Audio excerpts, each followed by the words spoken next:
ഞാൻ ധാത്രിയുടെ products use ചെയ്യുന്ന ഒരാളാണ്. ധാത്രി യൂസ് ചെയ്യാൻ പൊതുവെ ഞാൻ ഈ ധാത്രിയുടെ എടുക്കാൻ കാരണം കെമിക്കൽ ഫ്രീ ആണ്.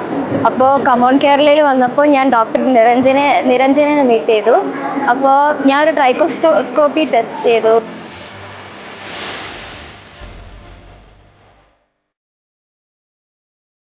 അപ്പോൾ എനിക്ക് സ്കാൽപ്പിന് അധികം പ്രശ്നങ്ങളൊന്നും ഉണ്ടായില്ല. കാരണം ഞാൻ സ്ഥിരമായിട്ട് ധാത്രി ദീദി ഉപയോഗിക്കുന്നതാണ്. കുറെ വർഷമായി, 8-9 വർഷമായിട്ട് തന്നെയാണ് മോൾക്കും എനിക്കും കൂടെ യൂസ് ചെയ്യുന്ന ഇതാണ്.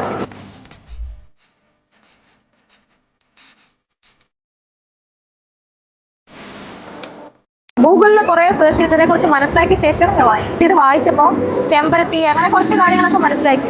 ബാക്കി എല്ലാ ഷാമ്പൂലും ഈ ക്യാൻസറിന് സാധ്യതയുള്ള എന്തൊരു പേര് എനിക്കറിയില്ല. ആ സംഭവം അത് അറിഞ്ഞുകൊണ്ട് ഞാൻ എല്ലാം നോക്കിയിട്ട് ഇതിൽ ആ സംഭവം ഇല്ല.